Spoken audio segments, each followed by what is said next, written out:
Bonsoir France, comment allez-vous? On vous retrouve ici au café de Sabine. Oui. Afro-Drink, c'est le nom de son café.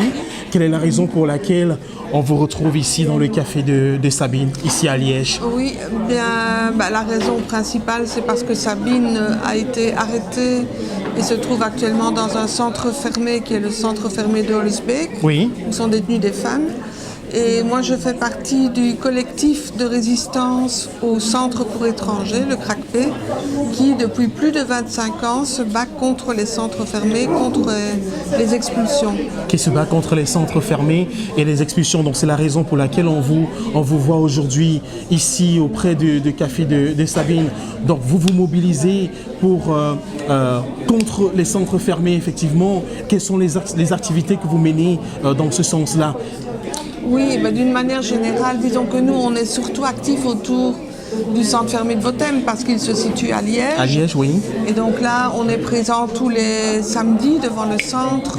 On donne, on est dehors avec une escabelle, un mégaphone. On donne nos coordonnées aux personnes qui sont à l'intérieur pour qu'elles nous contactent. On essaye de les aider à trouver des avocats si elles n'en ont pas, Oui. à avoir des visites, à leur fournir des recharges téléphoniques. Et on organise aussi des grandes manifestations annuellement contre les centres fermés, contre les expulsions. Et le cas de Sabine, qu'est-ce qu'on reproche à Sabine concrètement? Est-ce que vous avez les éléments qui sont reprochés à Sabine? Oui, en fait, il n'y a rien à lui reprocher. Oui. Donc Sabine, elle a introduit une demande d'asile il y a un peu plus d'une dizaine d'années. Oui. Sa demande d'asile a été refusée, et refusée comme encore aujourd'hui à 6 personnes sur 10. Parce qu'on ne tient pas compte des réalités vécues par les personnes dans leur pays d'origine. On prétend que ce sont des menteurs, des profiteurs qui racontent des histoires.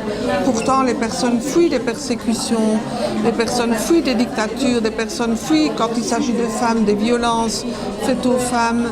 Les personnes fuient aussi des situations économiques qui sont insupportables parce que nous, pays du Nord, nous exploitons les pays du Sud. Et il y a plein de raisons, finalement, de demander l'asile.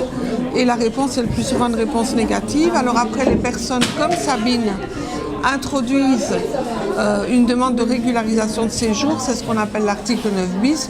Et là aussi, 2 tiers des demandes sont refusées. Donc Sabine était dans une situation, quand on l'a arrêtée, où elle avait introduit un recours, une demande de régularisation qui avait été refusée. Et puis après, elle était en recours. Oui. Et comme par hasard, le recours a été refusé au moment même où on l'arrêtait. Oui. Et donc nous, on trouve ça vraiment inqualifiable, d'autant plus que pour le moment, on constate une recrudescence des arrestations. Et là où on est vraiment très choqué, c'est parce qu'on est à Liège. Oui. Et à Liège, le conseil communal a adopté une motion Liège-Ville hospitalière. Et voilà que coup sur coup, à 2 semaines d'intervalle, on vient arrêter des personnes à la maison, ou ici c'est pas la maison tout à fait, lieu de travail, c'est son lieu de travail, mais c'est chez elle. Et donc c'est la police locale qui a procédé à ces arrestations sous ordre de l'Office des étrangers.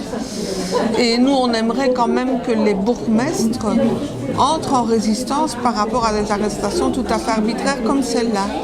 Et on voit qu'avec le temps qui passe, le fait que quelqu'un comme Bardewever dit déjà maintenant il faut que tous les bourgmestres arrêtent tous les gens qui ont des ordres de quitter le territoire, on va vers des situations vraiment catastrophiques si on n'entre pas en résistance. C'est vrai que pour le cas d'espèce, on ne sait pas s'affirmer s'il y a un lien ou pas direct ou indirect, mais force est de constater que, comme vous le dites, en espace d'une semaine, il y a des arrestations qui se font. Est-ce que les mobilisations comme celles qu'on a aujourd'hui vont continuer? Est-ce que vous espérez que le cas de Sabine soit entendu et que finalement elle recouvre la liberté?